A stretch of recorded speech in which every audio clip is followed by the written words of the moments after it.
Good morning guys. तो guys सुबह का टाइम हो रहा है और यहाँ पे मैं आपको दिखा रही हूँ व्यू मेरे घर के पीछे का। तो मैंने बताया ही अपनी पुरानी व्लॉग्स में कि यहाँ पे कुम्हार रहते हैं। तो उनके यहाँ मिट्टी के घड़े बन रहे थे और जो मॉर्निंग का व्यू होता है वो बहुत अच्छा होता है, क्योंकि मॉर्निंग में 7 से 8 बजे आपको इतनी ज़्यादा रोशनी मिलती है और यहाँ से हमारी छत से काफ़ी दूर तक का नज़ारा हमें देखने को मिलता है। सो मैं आई थी नहाने के लिए और मैंने कहा उसके पहले मैं ये व्यू ले लूँ थोड़ा सा।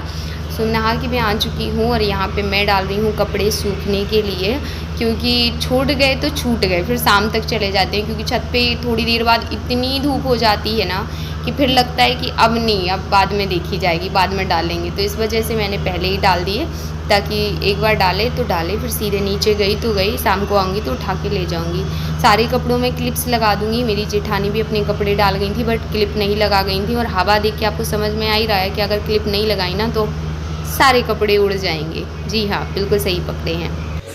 अभी हो रही है तैयारी पूजा की। तो सबसे पहले तो खाना बना के रख रहे थे हम, क्योंकि सब्ज़ी बाद में बनती है और हमारे यहाँ पे मैं मतलब ऑनेस्टली आप लोगों को बता दूँ बढ़ी चढ़ती है, लगता है सब्ज़ी बाद में बनेगी, लेकिन रोटियाँ और चावल हम लोग पहले बना दे रहे हैं और माता का प्रसाद अठवारी रखती हैं तो वो भी पहले बनाएंगे। तो आज के ब्लॉग को हम स्टार्ट कर लेते हैं एंड आई रियली कि आज का ब्लॉग आपको अच्छा लगेगा। अगर अच्छा लगे तो लाइक ज़रूर कर दीजिएगा।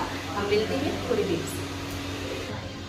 यही चढ़ती है बस खाली पूरी चढ़ेंगी और क्या बोलते बता सकते हैं वो चढ़ती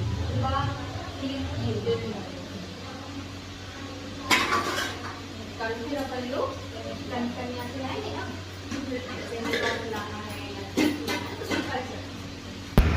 सबसे पहले मैं यहाँ पे राइस धो रही हूँ, क्योंकि मैं चावल चढ़ा रही थी, क्योंकि चावल और रोटियाँ हमने सोचा था पहले बना लेंगे, लास्ट में सब्ज़ी बना देंगे तो गरम गरम सब्ज़ी हो जाएगी। और यहाँ पे आ गए थे पापा जी, कुछ तो उनको चाहिए था, तो वही जैसे धोखा हो ही जाता है। उनको चाहिए था एक टोकना जिसमें कुछ तो फ्लावर वगैरह रखने, तो उनको माता जी का पूजन था इसलिए। सो यहाँ पे मैंने उनको दे दिया है ये टोकना खाली करके, और बस अब मैं उनको दे दूँगी। एंड आप लोगों में से काफ़ी सारे लोगों की कमेंट आ रहे हैं ब्लॉग क्यों नहीं आ रहे गाइस, घर में शादी है। जी हाँ, और शादी के ब्लॉग भी आपको देखने को मिल जाएंगे, परसों से आने लग जाएंगे, कल या परसों से स्टार्ट हो जाएंगे। तो जब घर में शादी होती है तो नहीं मिलता इतना टाइम कि एडिटिंग कर पाऊँ और अपलोड भी कर पाऊँ। मेरे पास बिल्कुल टाइम नहीं हो पा रहा था, मैं बहुत ही परेशान थी। आज हमारे घर में रिसेप्शन है तो समझ सकते हैं कि कैसी मेरी हालत हो रही होगी इस टाइम पे। सो बस आप लोगों को जल्दी बैक टू बैक शादी वाले ब्लॉग्स देखने को मिलेंगे। और इसी दौरान एक और शादी घर में निकल आई है, मतलब ये शादी ख़त्म नहीं हुई, एक और शादी की प्रिपरेशन चालू हो गई है। सो काफ़ी मज़े आने वाले हैं। शादी किसकी है वो मैं आप लोगों को बिल्कुल डिटेल में बता दे रही हूँ, मैं वीडियो के एंड में ही बता दूँगी। तो चलिए यहाँ पे जो हम काम कर रहे हैं उसके बारे में बात करूँ तो मेरी जेठानी आटा लगा रही थी, मैं उनको बता रही थी कि पहले क्या क्या बनना है। फिर हमें चाय भी पीना था, क्योंकि चाय पीने का बहुत तेज़ी से मन हो रहा था, सुबह का टाइम था ना इसीलिए। तो आज देखिए देवरानी जेठानी का किचन में कब्जा काफ़ी अच्छे से हम लोगों ने किया। हम दोनों देवरानी जेठानी यहाँ काम कर रहे थे और ननंद, दोनों ननंद बाहर का काम देख रही थी। मतलब हम लोगों को किचन में करके ये लोग बाहर क्या कर रही हैं वो भी मैं आपको बता देती हूँ। ये लोग बाहर कर रही थी झाड़ू पोछा, एक जन झाड़ू एक जन पोछा, और हम यहाँ पे बना रहे थे चावल और रोटियाँ और यस ऑफ कोर्स चाय, क्योंकि चाय तो नहीं पीना था। तो यहाँ पे मैं चाय छान रही हूँ और इतने में आ जाती हैं सानू दीदी हमारी चाय में से चाय लेने के लिए। मैं और भैया फिर सेम हो गए है ना, देख हम तब माने जब आप पूजा के टाइम सेम हो।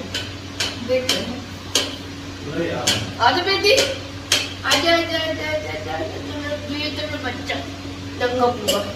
ये है जंगल बॉय, देखो सी जंगल बॉय यहाँ से वहाँ छलांग मारते रहते हैं। लीजिए मैडम आपकी चाय। इनसे इनका एक काम करो, सिर्फ वो काम कराती है। आपका तो कुछ घुस ही नहीं रहा, हाथे में नहीं आ रहा। की दवाई तो दे दो, मेरा भी फास्ट है ना। हाँ तो मेरा भी फास्ट है, तो क्या करें? तो गुदे वाली तो कराओगे क्या? गुदे वाली ठंडा पानी पियो क्या? हाँ नहीं नहीं दे दे, मटके दे दे बेटा।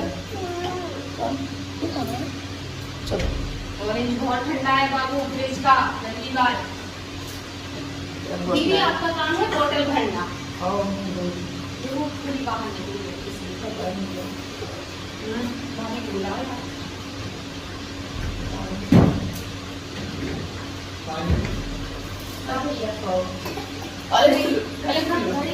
भैया बढ़ती करते नॉर्मल ना तो बोले यहाँ ला कर मैं तो बाकी चाय के लिए डब्बा उठा के रख नहीं बाबू बस को ये करना है ना, हम भी वही कह रहे थे, लेकिन जबरदस्ती घुसना है हर चीज में। चाय पी कहाँ पी ये मेरे को दी नहीं तो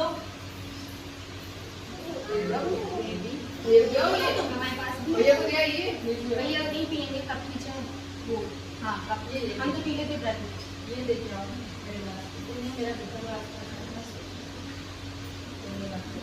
बेटा मुझे मानते हो आज पास ना वो अपना मेरा पाप ला और मेरे पास तो धीरे धीरे धीरे ये चाय पियोगी चाय पियोगी मम्मा इतना चाय चाहिए? दीवाना हो अरे गया है। चाय चाहिए? इसको तो चाय इसके ऑपरेशन से लगी ना, इसको 2-3 दिन हम लोग खाना नहीं खिलाया ना, डॉक्टर ने मना किया खाली चाय। तो बस चाय की आदत पड़ी हुई है। चाय दे दो, ताता है हाँ, छोटे से कप में दे दो। मैंने तो पापा है नहीं ये अंदर है बस लो ठंडा। तो हम लोगों की चाय पीने के बाद मैं यहाँ पे तैयारी कर रही हूँ सब्जी के लिए मसाले की, क्योंकि बाद में इतना टाइम नहीं मिलता है। हमारे यहाँ पे 12 बजे से स्टार्ट हो जाएगी पूजा, इस वजह से। सो यहाँ पे मैं मसाला तैयार कर रही हूँ। इस टाइम पे फरी धना तो अब लास्ट चल रहे हैं, वो जो दाना वाला धना नहीं आता वो वाला, बट इसमें सब्जी का टेस्ट जो होता है बहुत अच्छे से आता है। इसलिए मम्मी भी नहा के आ गई थी, तो वो मैंने उनसे बोला मत्था टेक लो, उनको भूख लग रही थी। शुगर वाली है ना तो जल्दी भूख लग जाती। मम्मी पापा दोनों जन मेरे को बोल रही, मेरे को बता रही है तू कि मेरे को पूजा करनी चाहिए, मत्था टेकना चाहिए, मैंने ये कर लिया वो कर लिया। मैंने कहा नहीं, मैं पूछ रही हूँ कि आप मत्था टेक लो पहले, फिर कुछ खा लेना। और ऐसे बता नहीं रही थी मैं, एक्चुअली मैं उनको ऐसे बोल रही थी कि उन्हें ऐसा ना हो, याद ना हो, बट वो तुरंत बोली। मैंने कहा चलो ठीक है कोई बात नहीं। मैंने कहा मैं एक्सप्लेन नहीं कर रही हूँ, मैं ना आपको ज्ञान दे रही हूँ, मैं जस्ट बता रही हूँ। सो यहाँ पे मसाले की तैयारी करते हुए मैं मम्मी से भी बात कर रही थी और कोशिश कर रही थी कि आप लोगों से भी मैं बात करूं, बट वही होता है जैसे हमेशा बात नहीं हो पाती है आपसे। जी हाँ, काम के बीच में बिल्कुल बात नहीं हो पाती है। ऊपर से एग्जॉस्ट चल रहा था तो मुझे पता ही नहीं था कि मेरी ऑडियो में इतनी ज़्यादा नॉइस है कि मैं बता नहीं सकती। मतलब मैं वीडियो में कई जगह पे बात कर रही हूँ, बट नॉइज़ की वजह से वो कुछ समझ नहीं आ रहा, इसलिए मैंने सब एडिट कर दिया। यहाँ पे मैं मसाला अपना पीसने लग गई हूँ, क्योंकि मसाला मैंने पूरा काट वाट के रख दिया है। तो गरम मसाला पहले पीस रही हूँ मैं, ताकि वो भी गरम मसाला रख दूँ। और गरम मसाला जो पिसा पिसाया आता है ना, उसमें इतना अच्छा टेस्ट नहीं आता जितना ये आप तुरंत मतलब पीसो ना, इसका टेस्ट बहुत ही अच्छा आता है।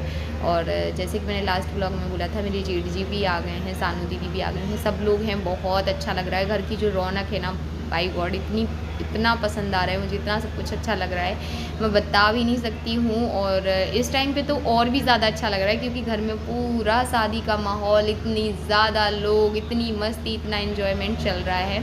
और मैं ये ब्लॉग बीच के बीच आपको इसलिए दे रही हूँ ताकि आप लोगों को पता चले कि मैं कितनी व्यस्त हूँ, बहुत ज़्यादा व्यस्त हूँ। लेकिन अब डेली ब्लॉग्स आएंगे। जी हाँ, तो गाइज मैं ये ब्लॉग एडिट कर रही थी जब मैंने देखा कि इस ब्लॉग का एंड नहीं हुआ था। और ये मोस्टली मेरे साथ होता है कि मेरे जो ब्लॉग्स होते हैं मैं बनाती जाती हूँ, कई बार एंड नहीं कर पाती हूँ। तो मैंने कहा चलो इस वीडियो का एंड करते हुए आपको एक बात भी बता देती हूँ। आप लोगों में से काफ़ी सारे लोग कमेंट कर रहे हैं किसकी शादी है, ननंद की या जेठ की।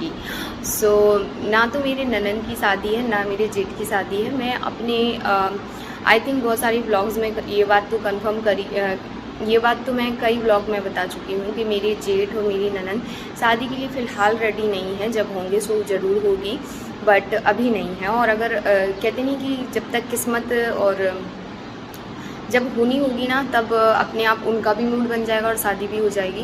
बाकी फ़िलहाल मैं आप लोगों को बता दूं कि हम ना 7 से 8 देवरानी जेठानी है, मतलब काका ससुर की, बड़े पापा की बहू हैं।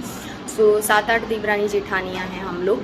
तो उनमें से एक जेठानी के बेटे की शादी है। जो सो हमारा महर तो एक ही है और हम देवरानी जेठानियों में के घर जहाँ पे भी शादी होती है हमें डायरेक्ट वहाँ जाना पड़ता है। सो 3-4 दिन पहले से ही हमें वहाँ जाना पड़ेगा शादी में पूरे फंक्शंस के लिए, और उसके बाद देखते हैं क्या होता है। बाकी मैंने आप लोगों को बता दिया। अब मान लीजिए जेठानी का बेटा यानी कि मेरा भी बेटा और मेरी उन जेठानी की बेटी के हस्बैंड एक्सपायर हुए थे, जो कि मैंने यूट्यूब पे भी शेयर किया था, अगर आप लोगों को याद हो वो वाला ब्लॉग तो। और उन्हीं के भाई की शादी है, ठीक है। सो बस वही आप लोगों को बताना था, क्योंकि बहुत कमेंट आ रहे किसकी शादी है, किसकी शादी है, किसकी शादी है, क्यों नहीं बता रही हो। ऐसा कुछ नहीं था, बता नहीं रही थी, बता नहीं पा रही थी। मैं चाह रही थी फेस टू फेस आप लोगों को बताऊं कि शादी किसकी। अगर मैं डायरेक्ट बोल दूं मेरे बेटे की शादी है तो आप लोग बड़ा कंफ्यूज हो जाएंगे। बेटे की शादी, इतना सा तो बेटा है, तो अब जेठानी का बेटा यानी कि मेरा भी बेटा, इसलिए सो चलिए इस वाले ब्लॉग का हम एंड करते हैं। मिलते हैं एक बहुत ही बढ़िया सी ब्लॉग के साथ। तब तक के लिए bye guys, love you all, take care. अगर कोई गलती लगे या फिर कोई बात बुरी लगे तो सॉरी, कान पकड़ के।